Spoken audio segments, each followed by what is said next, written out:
คิดตอนนี้ก็คิดได้คิดคอนเทนต์เอาเองนะนี่ครับเจ้าชายซ้ายก๋วยเตี๋ยวนะครับเด็กเล่าของเขาครับผ้าผูกหัวนะครับเชียร์เตอร์คุณชายก๋วยเตี๋ยวนะครับลองดูนะครับว่าเป็นยังไงเอาละครับได้บุกมือทีมน้องไก่ทอดโอ้โหดิ้นเลยเมื่อกี้โดนนักนะครับวิกตอรี่ดีไปแล้วดูเพื่อนด้วยเพื่อนมาหาด้วยดูอะไรไม่รู้ลืมถุงยางเลยครับซื้อถุงยางมาไว้ในสนามไม่ได้นะ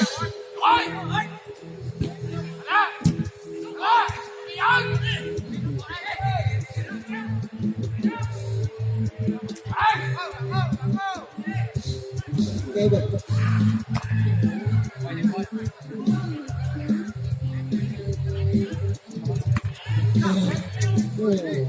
ลืมโทรศัพท์ครับ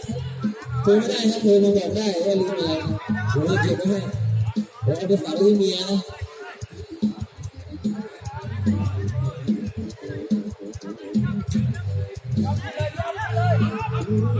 ผู้สุดท้ายของวันนี้นะครับ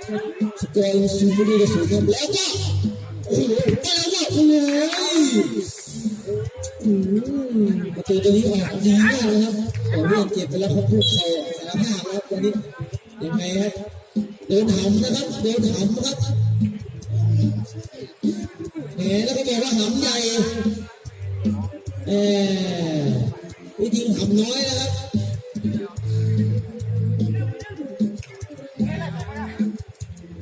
เอาเลยครับเอาหน่อยเอาหน่อยเอาเดินไข่ครับเอาเลยทีไม่เดินหำโอ้เดินครับโอ้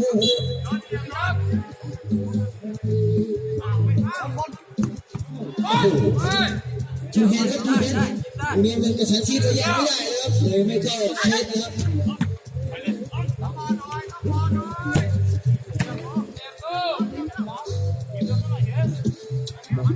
เดี๋ยวต่อครับโอ้โหดังนะครับซิลิโคนยุบไปแล้วครับตอนนี้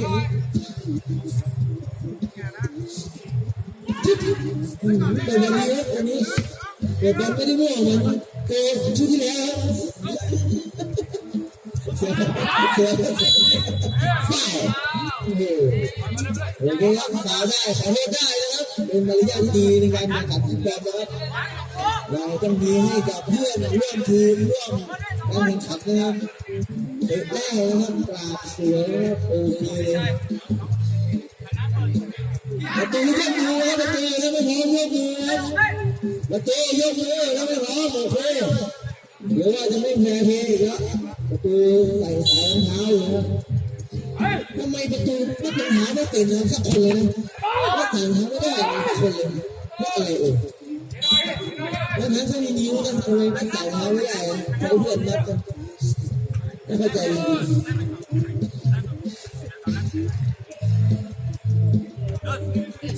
แล้วก็เลื่อนไปจริงจัง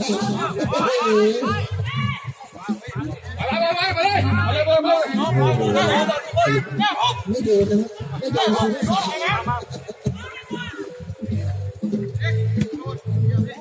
ขาดโดนได้บุกมาโอ้โหเลยจะที่หนึ่งนะ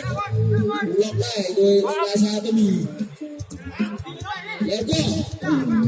ยิงไปติดกองหลังแล้วก็ถึงได้แล้วเอามีลูกยิงครับ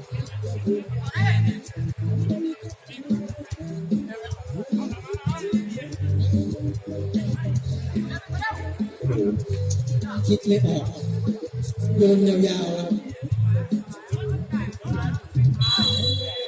ได้หรอไม่หรอโอเคครับรูปแบบของการทำฟาวล์มันก็ในเกมนะครับมันต้องมีกระทบกระทั่งการทำฟาวล์นะซึ่งจะทำลายจังหวะของผู้ต่อสู้นะครับไม่ให้ไปทำประตูเรานะครับ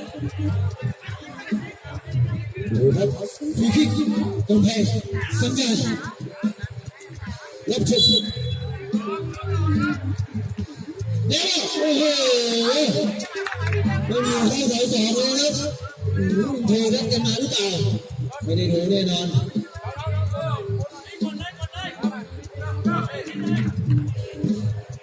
วันนี้ยินน้องแก่ วยืนเยี่ยวเหนียวแล้ววันนี้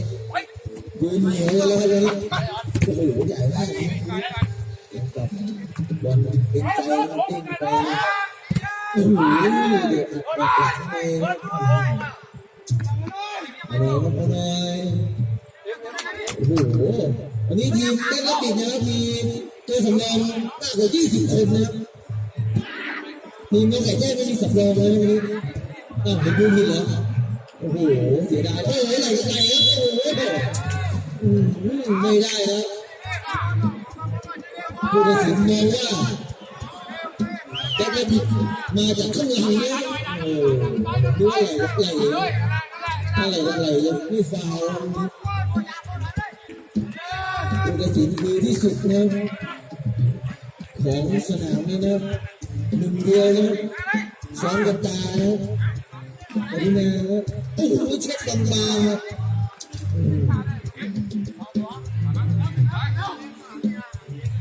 จำได้ใกล้ได้เดี๋ยวจะรู้สังกูจุ๊บหลับไปหนึ่งทีขยิบเขาเรียกขยิบขยิบไปหนึ่งดอกแล้วเข้าไปรู้สาวตัวแล้วแต่ติดแล้วเวลาโอ้โหสู้จะเป็นเด่นการมากกว่าครับเอาแล้วเขาเปิดมาได้แล้วก็โอ้โหการเล่นชิงจังหวะนะครับพวกนี้ไม่มีใครได้บอลนะครับแต่ว่ามีเล่นชิงครับขึ้นโอ้โหครับบอลบอกว่าทีมมันจะได้ทุ่มต่อนี่นะเริ่มเอาเลยครับว่าตรงจุดไหนลูกทุ่มนะผมเห็นในเชียงใหม่นะเวลาลูกทุ่มนะชอบแบบเดินไปเกินกว่า2-9-3-9ผู้ตัดสินให้ไปเหลืองได้นะในกติกาบอกว่าเป็นการชะลอการเล่นนะครับกติกาด้วยใบเหลืองนะครับ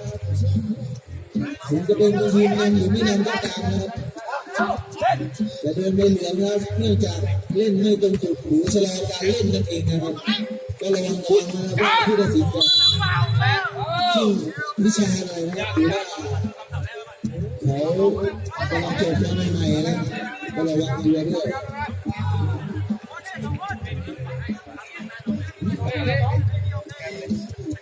มีไฟแล้วเดี๋ยวแล้วฉุดได้ยังมือลงติดด้วยแล้วฉุดไอ้พ่อเนี่ยนะนี่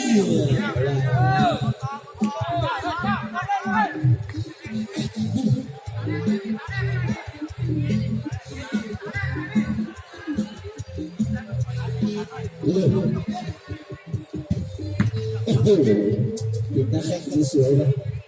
โอ้โหเดินบอลนะโอ้โหโอ้โหนี่ทำไมมาเตะใครไม่เล่นดีนะครับโอ้โหมันอีกแล้วสุดยอดเลยวันนี้มาเตะคนเล่นดียังไงวะเนี่ย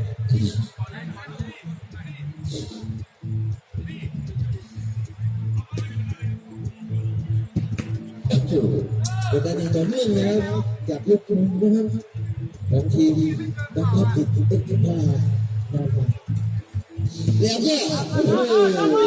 สวยไปนิดๆนะครับผมไม่ติดเท้า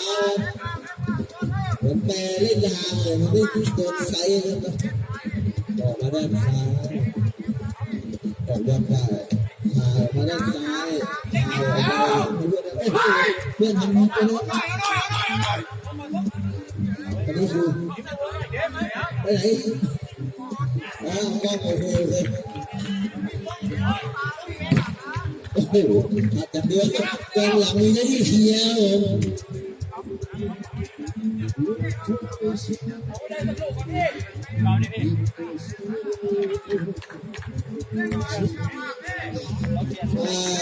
ไม่เจอนะมีใครเจอสนามเดี๋ยวไม่ใช่อธิเดชเลยเสียว่าเดินพูดมาตามหาโอ้ยใครเจอเวลามาฝากคืนได้เพื่อนมาตามหาแล้ว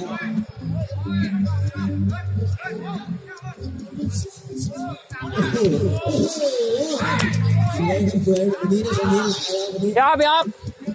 ขอตีลังกาหนึ่งขอตีลังกาหนึ่งโอ้โหมีสับเลย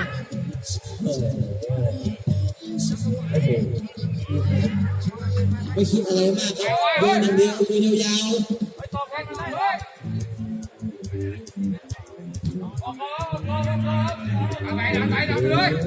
ได้ยิงโดนได้บอลที่โอ้โห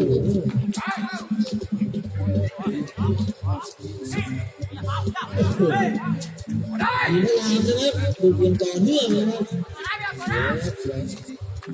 ไม่ว่าทีมมันจะเป็นทีมที่ไม่ใช่เลยแต่เราถือเขาจัดการแผนเข้ามาเป็นแบบนี้แล้วก็โอ้โหน่าเสียดายวันนี้น่าจะเข้าอีกนิดหน่อยนะครับใจร้อนนิดนึงพลามส่งบอลต่อแล้วโอ้โหเปิดยาวๆนะครับยาวแล้วโอ้ลึกเลยใจเยอะไปนิดนึงบอลเลยตั้ง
การสแกนแล้วเพื่อที่จะ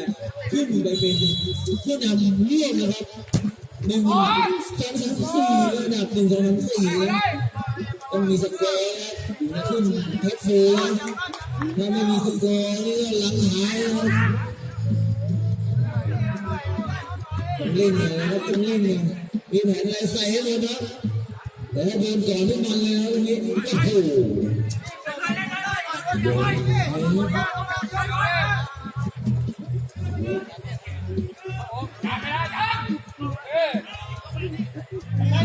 คุณเป็นนักสอบเพื่อนโอ้ไม่เจอโอ้โหโดนที่ดีนะที่กำลังไม่ได้รักษาเงินไว้นะโอ้โหชิบหายแล้วโอ้โหเกือบแล้วซ้ายเห็นโอ้โหซ้ายหันนี่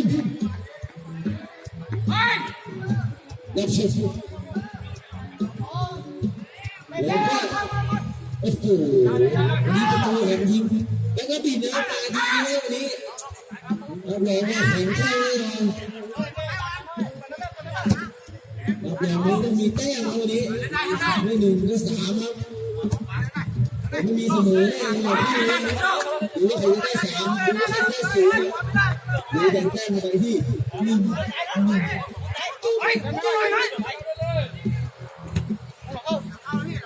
ชิงเด็ก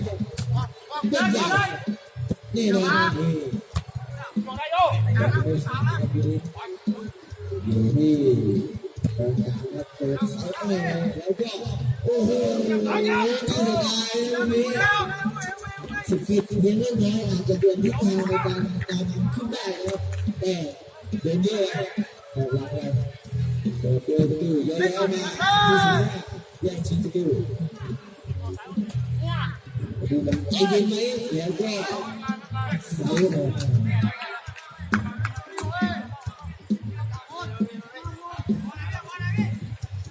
ดูมันมองนี้ทีมเล็กไปเจอจะมีสูตรไหนยังไงนะครับโอ้โหวันนี้ทีมเบต้าได้ทีมแล้วก็ดูที่เหนื่อยแน่นอนนะหรือว่าจะยืนระยะได้ขนาดไหนโอ้โหมาลูกนี้เกือบเดินสายแล้วยิงยิง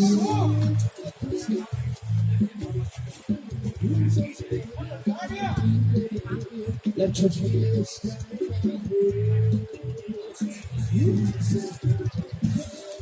แล้วก็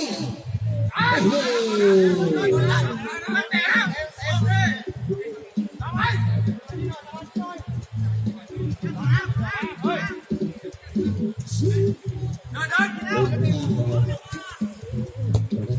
เดี๋ยวเราเนี่ยชี้โอ้โหชี้ยาวเลยนะลูกนี้แต่ว่าไม่เกิดเกินเชื่อเลยเกิดเกินเชื่อเลยลูกนี้โอ้โหเกินเชื่อเลยน่าเก็บบอลไม่ได้ข้างหลังเลยนะบอกเลย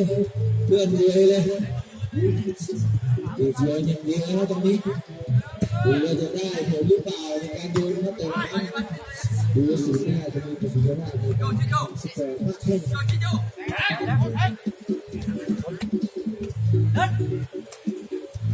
ไม่จ่ายโอ้โหไม่จ่ายลูกไม่ได้ครับโอ้โหลูกนี้แล้วก็สายสุดๆมาจุ๊บโอ้โห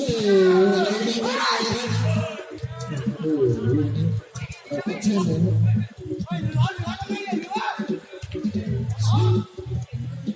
แล้วโอ้โหได้ไหม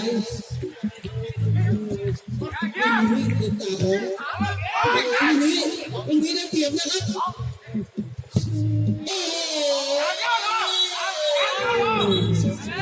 เรียบร้อยถูกต้องถูกการทุบได้เปรียบในการยิงแต่ยิงไม่เข้าครับต้องเรือเป็นอย่างน้อยนะครับตรงนี้สายมีงานสดตัวนะต้องรับที่ไม่เชื่อครับหนึ่งลูกชุบสองชุบ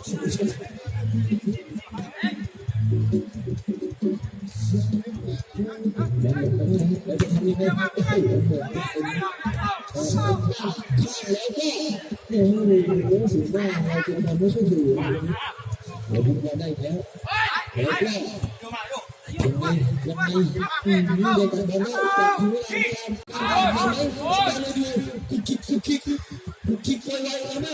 ต้มยำแล้วก็โอ้โหเดินแย่ทำไมจังหวะยิงยิงบอลด้านขวาแล้วก็เสียดายเป็นจังหวะในการจ่ายบอลตรงนี้ยิง5 ต่อ 6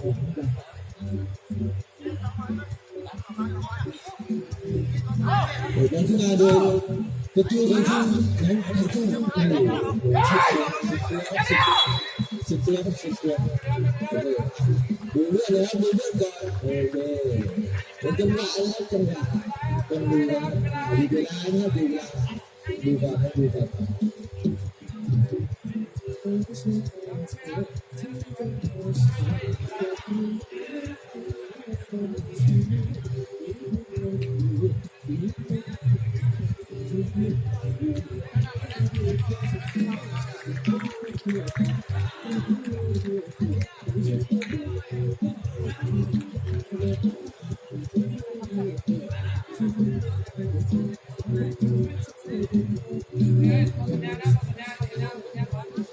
แล้วพร้อมนะครับจะลืมเล่นนะครับ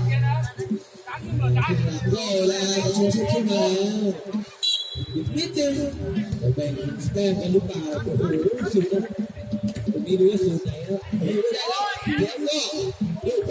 ล้วก็ส่วนนี้แน่นอนครับสตาร์ทเรียบร้อยครับวางกุญแจให้เลยเอาแบ่งทัดให้เราแล้วก็โอ้โหนิดนึงครับโอ้โหนี่ครับกองหลังนี่โอ้โหโดนเฮดหนักนะตอนนี้จริงแต่ก็ดิบเฮดหนักมากเลยนี่ดูว่าจะแก้เฮดได้ไหมเอาว่าแก้ไม่ได้อีกดูไปทำไงแล้วก็นี่เต็มที่ว่าเต็มที่ไม่ติดต่อไปคุณผู้ชมมาแล้วก็ได้ไหมหนักเข้าได้แล้วเรื่องใจข้อดัง1 ดัง 2นะครับแต่พลาดนะสกิดเข้าไปจนเพื่อเองโอ้โหในที่เสียดายนะทำไมครับเวลายังเหลือจากเด็กเขาจะได้เขากลับเป็นมาเสียประตูครับบอลจะเป็นแบบนี้ครับจังหวะของฟุตบอลนะเวลายังเหลือ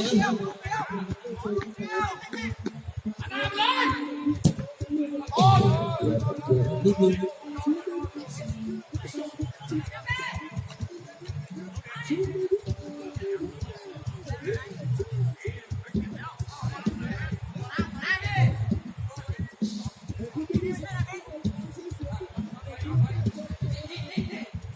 โอ้ย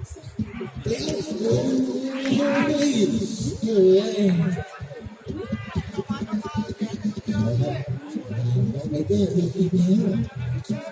ดูครับว่าการจังหวะความพลาดโอ้โห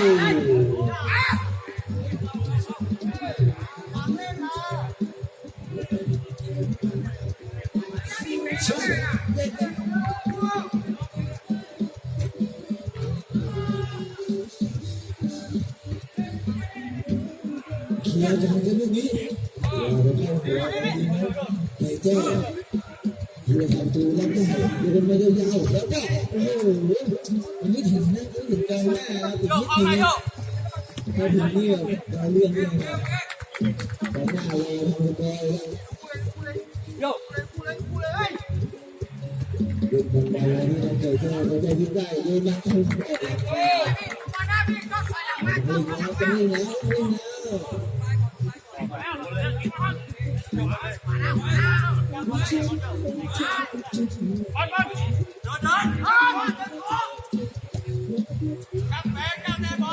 โอ้โหย้อนหลังโดนนิดได้เสียดายแล้วการให้บอลไปให้ยิงน้องไก่เจ้น้องไก่เจ้ก็ชนะ1 ลูกนะครับยังไม่พอนะครับยังชนะเยอะนะถึงจะผมได้เสียนะครับถึงจะดีนะโอ้โหวันนี้ประตูของมาแต่อยู่ที่ว่าจะได้ตัวลูกไหนนะโอเคหมดเวลาด้วยทีมนำทีมตามอยู่หมดเวลาที่ไหนบ้าง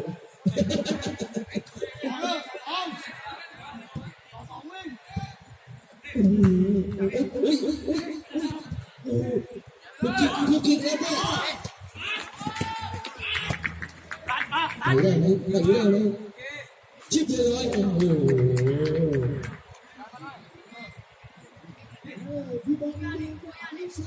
โอเค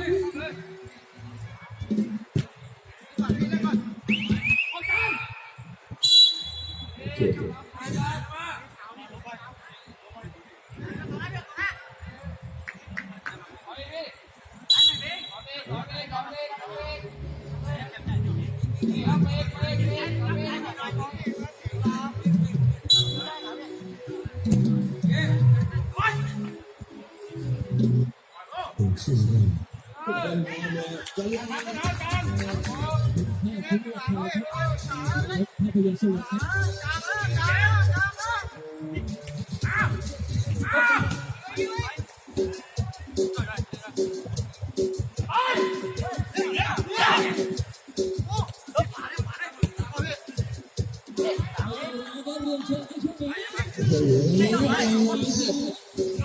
การดึงตัวเองเนี่ยมันมีเรื่องที่เราต้องจัดแล้วก็โอ้โหน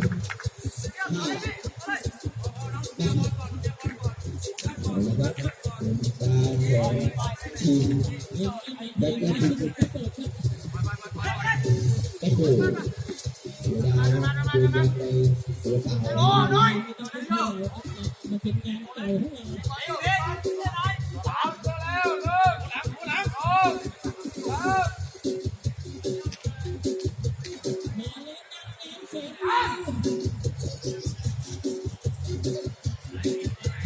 ทุ่มเข้ามาเลยทีมของแบ็คแบ็คดีครับถือว่าโอ้โหโดนนี้บอลมาแล้วโอ้โหมาแล้วยังไงต่อแล้วยังไงต่อแล้วหันเข้ามาโอ้โหอยากจะถึงสำเร็จแล้วโอ้ยการหยุดที่นี้นะขัดการจังหวะสุดท้ายนะดูจะมีเงินไม่แบบนั้นนะครับเราด้วยแล้วฟังคำว่าสิ่งนั้นโอ้โหยาวไปเนี่ย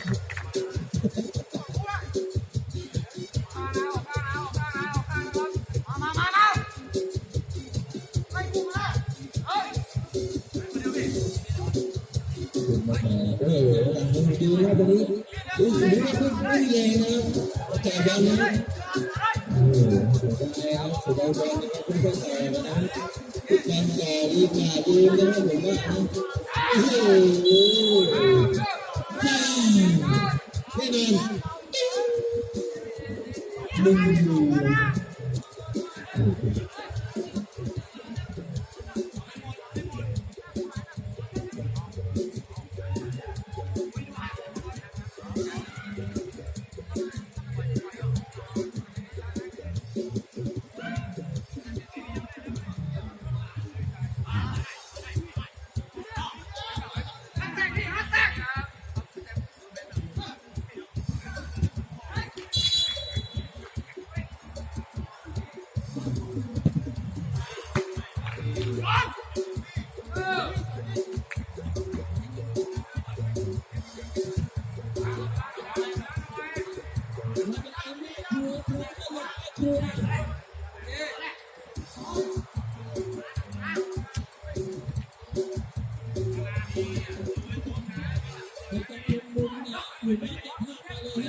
เขาอ่านนะเขาอ่านนะเขาอ่านนะเขาอ่านนะ ยิงไปแล้วเดี๋ยวดูว่าพระรามนะครับจะถึงจะได้หรือเปล่าตามอยู่ที่สกอร์1-0นะครับดูว่ายังไงครับโอ้โหยังหนักนะครับเพื่อที่จะเอาหนึ่งแต้มกลับมานะครับไม่รู้ว่าจะได้หรือเปล่าในครึ่งเวลาหลังนะครับเวลาก็เหลือน้อยเดิมใจใต้บินแล้วแล้วก็ลูกนี้ เสียมาไอ้เสียมาเสียมา ไม่ใช่ดู มาเนี่ยแข่งมาบอกยาตัว ดูจังหวะดีๆนะครับวาง ไป ดูครับดูใจเย็นๆนะครับใจเย็นๆเย็นๆไม่มีอะไรนะครับในเกมนะครับเป็นแค่ในเกมนะครับอย่ามีอะไรกันนะครับไม่เป็นผลดีต่อทีมนะครับเพราะเราว่าตัดแพ้ตัดหนึ่งด้วยนะครับระวังด้วยมีกติกานะครับระวังด้วยขอโทษคุณด้วยนะครับระวังด้วยเราเข้าใจกันนะครับเข้าใจกันนะครับอย่ามีหัวร้อนนะครับทุกอย่างมีกระทบกระทั่งนะครับ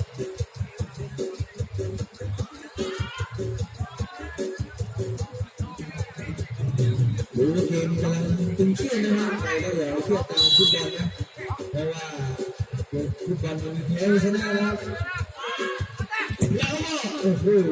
หนักจริงๆนะครับ